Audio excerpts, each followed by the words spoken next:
ओम श्री सद्गुरुदेव भगवान की जय। पिछले प्रसंग में महर्षि पतंजलि कहते हैं कि चित्त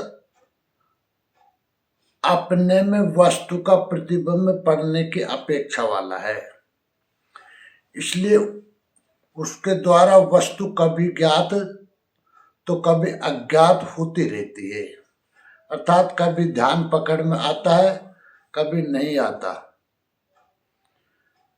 जितना भगवान का प्रतिबिंब आया उतना देखता है, नहीं आया तो नहीं देखता। किंतु भगवान सब जानते हैं। चित्त भगवान जितना बताते हैं उतना ही जानता है। चित्त जो जानता है वह दृश्य के द्वारा है। वह चित्त स्वप्रकाश स्वरूप नहीं है, क्योंकि वह दृश्य से है। चित्त में जो प्रकाश दिखाई पड़ता है वो पुरुष के द्वारा प्रसारित दृश्य के द्वारा ही है। चित्त में स्वयं का कोई प्रकाश नहीं है। ये दृश्य दृष्टा दृश्य संयोग ही है जो हे हेतु है। दृश्य वैसा है जो प्रकाश, क्रिया और स्थिति दिलाता है, जो इस आत्मा के लिए भोग, अपवर्ग, परम मुक्ति का संपादन करता है। ये पुरुष से संचालित है, जिसे चित्त विदित है। चित्त में जो प्रकाश है वो इस दृश्य के द्वारा है, इसलिए अपने से कोई कल्पना करता है तो माया है, अंधकार है। उसमें प्रकाश कुछ भी नहीं है। जो कुछ है वह दृश्य का कार्य है। पुरुष के लिए भोग प्रदान करना, बुद्धि में बौद्धिक विकास का जो अंतरंग प्रसंग है वह भी दृश्य के द्वारा ही प्रकट होता है, और स्मृति में इसका मिश्रण होता जाता है। स्मृति तभी पूर्ण होगी जब भजन पूरा हो जाएगा। इसलिए पूर्व विचारों में साधनात्मक दृश्य का मिश्रण होता जाता है। दृष्टा और दृश्य, इन दोनों से रंगा हुआ चित्त संपूर्ण अर्थ दैवी संपद की प्राप्ति करा देने वाला होता है, क्योंकि दृष्टा दृश्य का संयोग आत्मा पुरुष के लिए मुक्ति का संपादन करने वाला है। जिसका चित्त दृष्टा और दृश्य के संयोग से रंगा है, ऐसा योगी असंख्य वासनाओं से संसर्ग होने पर भी अपने लक्ष्य पर होता है। वासनाओं से ये लिपायमान नहीं होता। महापुरुष निर्मल और अमल रहते हैं। उनके संसर्ग में जो आ जाता है उसका भी कल्याण हो जाता है। अब प्रश्न है कि योगी का जीता हुआ चित्त क्या है? उत्तर: योगी असंख्य वासनाओं से संसर्ग होने पर भी अपने लक्ष्य पर होता है। वासनाओं से वो लिपायमान नहीं होता। महापुरुष निर्मल और अमल रहते हैं। उनके संसर्ग में जो आ जाता है उसका भी कल्याण हो जाता है। योगी के चित्त की दशा कैसी होती है, महर्षि पतंजलि इस पर बताते हुए कैवल्यपाद के सूत्र 25 में कहते हैं: विशेष दर्शन आत्म भाव भावना विनिवृत्ति। योग दर्शन 2/25। विशेष दर्शन है उस विशेष पुरुष का दर्शन करने वाले योगी के चित्त में आत्म भाव नहीं रह जाता कि मैं योगी हूँ, समर्थ हूँ, आत्मवान हूँ, क्योंकि वह जानता है कि कर्ता धर्ता तो वह विशेष पुरुष ईश्वर है। देहाध्यास समाप्त हो जाता है। इस अवस्था वाले योगी के चित्त की स्थिति कैसी रहती है, इस पर महर्षि कैवल्यपाद के सूत्र 26 में कहते हैं: तदा विवेक निम्नम कैवल्य प्राग्भारम चित्तम। योग दर्शन 4/26। उस समय योगी का चित्त विवेक की ओर झुका हुआ कैवल्य पद की ओर उन्मुख हो जाता है। विशेष दर्शन के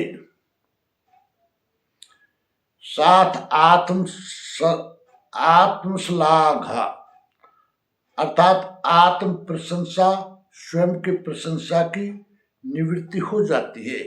किंतु अभी दर्शन ही तो हुआ है, स्वरूप की स्थिति तो नहीं मिली। उस समय चित्त गंभीर रूप से विवेकवान होता है, कैवल्य की ओर गमन कर जाता है। ऐसे चित्त से कोई शुभ अशुभ निर्माण नहीं होता, किंतु उस चित्त में जो उद्वेग उठते हैं वे क्या हैं, इस पर महर्षि कैवल्यपाद के सूत्र 27 में कहते हैं,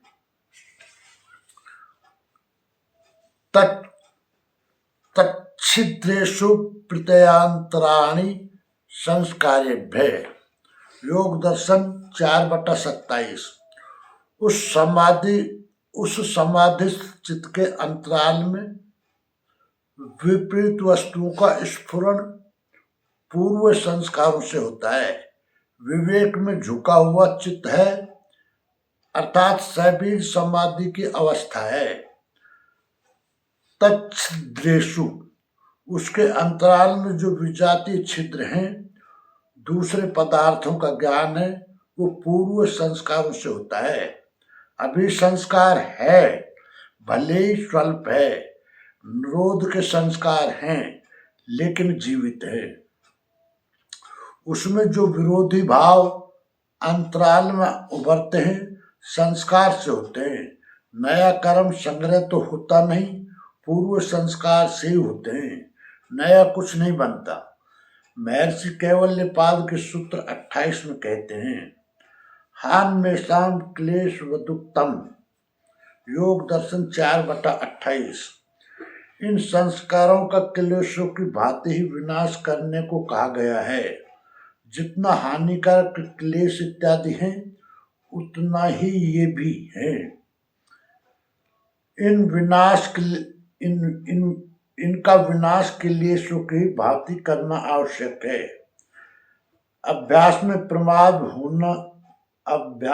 प्रमाद नहीं होना चाहिए।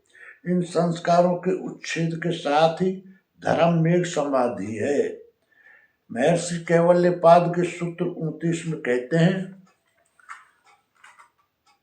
प्रसंख्यान्येप्य कुशीदस्य सर्वथा विवेक ख्यातेर धर्म मेघ समाधि। योग दर्शन 4/29। जिस योगी का विवेक ज्ञान की महिमा में भी वैराग्य हो जाता है, उसका विवेक ज्ञान सर्वथा प्रकाशमान रहने के कारण उसको धर्म मेघ समाधि प्राप्त हो जाती है, जहां धर्म ही धर्म है। चिदाकाश में सर्वत्र धर्म ही छाया हुआ है। धर्म शाश्वत है, सनातन है, परम सत्य है। वह क्लेश कर्मों से अतीत ईश्वर सर्वत्र उस दृष्टा का संसारी दिखाई देता है। ईशावास्यमिदं सर्वं यत्किंचित जगत्याम जगत। ईशावास्योपनिषद 1। महर्षि कैवल्यपाद के सूत्र 30 में कहते हैं, ततः क्लेश कर्म निवृत्ति। योग दर्शन 4/30। इस धर्म में समाधि की प्राप्ति के साथ ही क्लेश, अविद्या, अस्मिता, राग, द्वेष, अभिनिवेश और उनसे उत्पन्न कर्म संस्कारों का सर्वथा नाश हो जाता है। महर्षि कैवल्यपाद के सूत्र 31 में कहते हैं, तदा सर्वावर्णमलापेतस्य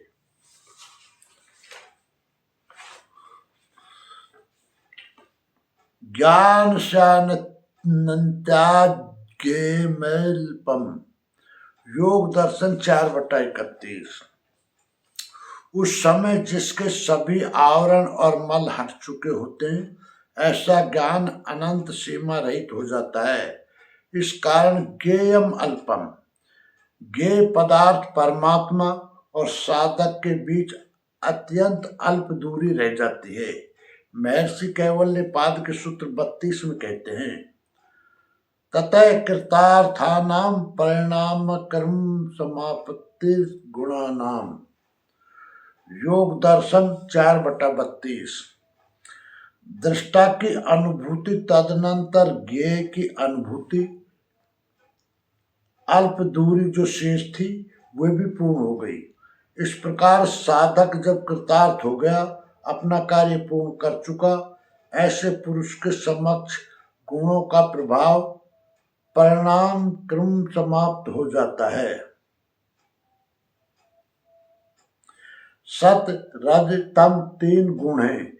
ये उत्तम, मध्यम और निकृष्ट 3 प्रकार का प्रभाव डालते रहते हैं। इनका क्रम चलता रहता है। इस अवस्था में ये क्रम सदा के लिए समाप्त हो जाता है, अर्थात वह योगी गुणों से अतीत हो जाता है। उस समय साधना का क्रम कैसा रहता है, इस पर महर्षि कैवल्यपाद के सूत्र 33 में कहते हैं, क्षण प्रतियोगी परिणामापरांत निग्रह क्रम। योग दर्शन 4/33। जो क्षणों का प्रतियोगी है और परिणामा परांत निर्ग्रह है, जिसका स्वरूप परिणाम के अंत में समझ में आता है, वह क्रम है। आरंभिक साधक भजन में घंटों बैठता है, किंतु कुछ ही मिनट भजन हो पाता है। कभी उन्नत अवस्था में घंटों के मध्य कुछ मिनट ही व्यर्थ जाते हैं, और संयम परिपक्व हो जाने पर श्वास आई तो ओम, गई तो ओम, बीच में कोई भी श्वास आपकी जानकारी के बिना व्यर्थ नहीं जाने पाती, तो आप क्षणों के प्रतियोगी हैं। अब हर क्षण पर आपका नियंत्रण है। साधना इस अवस्था में पहुंच जाती है कि एक भी श्वास व्यर्थ नहीं जाती। उस समय परिणाम क्रम अंतिम परिणाम पर्यंत निग्रह हो जाता है, उसका कोई उपयोग ही नहीं रह जाता। अब क्षण क्रम कुछ भी ग्रहण नहीं करते। इस परिणाम के साथ पुरुषार्थ पूर्ण हो जाता है। महर्षि कैवल्यपाद के सूत्र 34 में कहते हैं, पुरुषार्थ शून्यानाम गुणानाम प्रति प्रसवय कैवल्यम स्वरूप प्रतिष्ठा व चिति शक्ति रीति।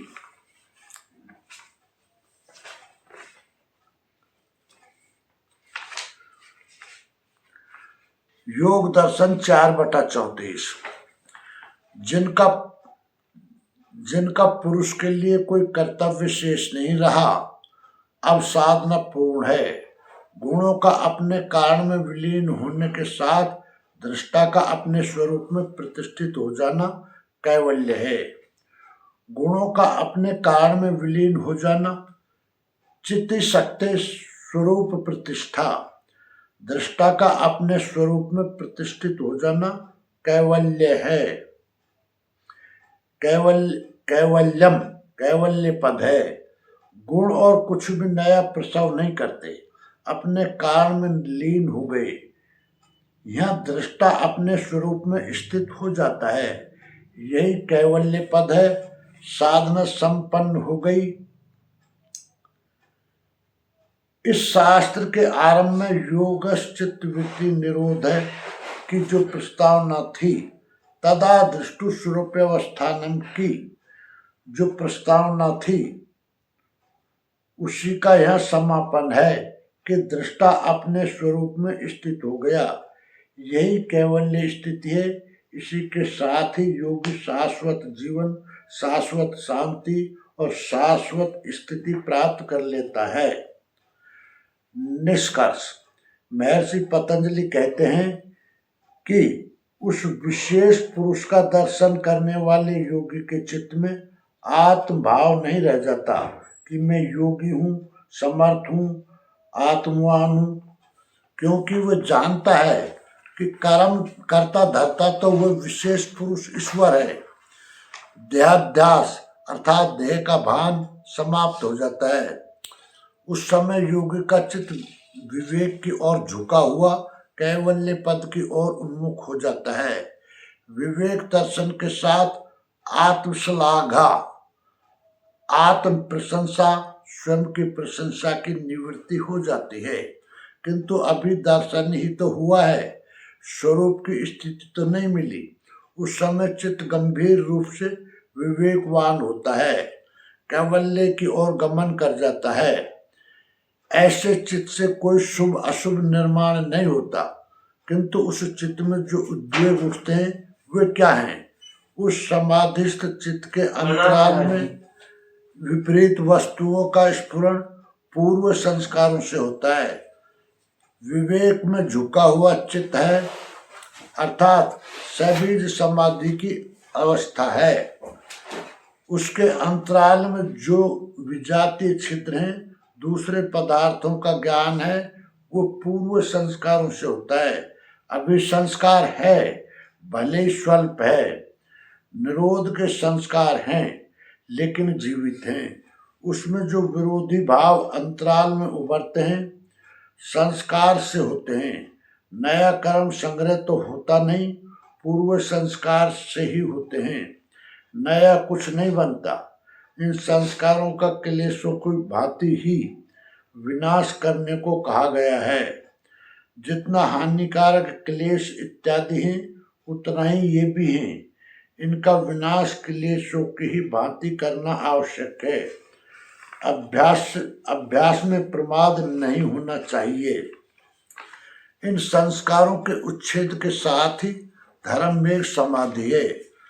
जिस योगी का विवेक ज्ञान की महिमा में भी वैराग्य हो जाता है, उसका विवेक ज्ञान सर्वथा प्रकाशमान रहने के कारण उसको धर्म में समाधि प्राप्त हो जाती है, जहाँ धर्म ही धर्म है।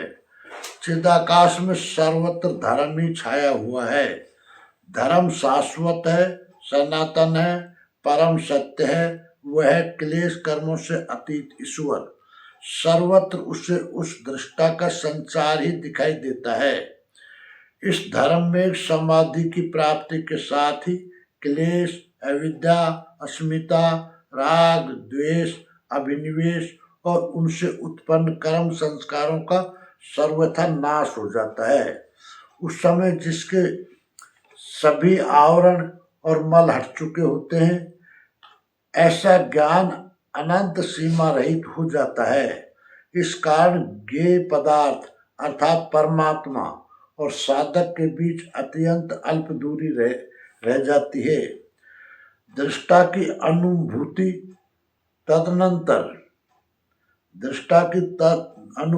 तदनंतर ज्ञेय की अनुभूति, अल्प दूरी जो शेष थी वह भी पूर्ण हो गई। इस प्रकार साधक जब कृतार्थ हो गया, अपना कार्य पूर्ण कर चुका, ऐसे पुरुष के समक्ष गुणों का प्रभाव परिणाम क्रम समाप्त हो जाता है। सत, रज, तम तीन गुण हैं। ये उत्तम, मध्यम और निकृष्ट तीन प्रकार का प्रभाव डालते रहते हैं। इनका क्रम चलता रहता है। इस अवस्था में ये क्रम सदा के लिए समाप्त हो जाता है, अर्थात वह योगी गुणों से अतीत हो जाता है। उस समय साधना का क्रम कैसा रहता है? जो क्षणों का प्रतियोगी है और जिसका स्वरूप परिणाम के अंत में समझ में आता है, वह क्रम है।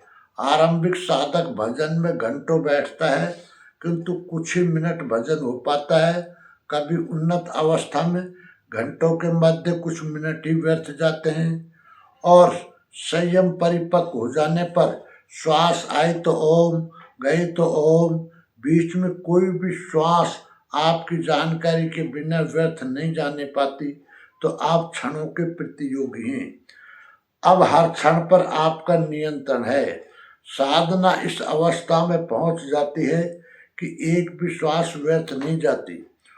उस समय परिणाम क्रम अंतिम परिणाम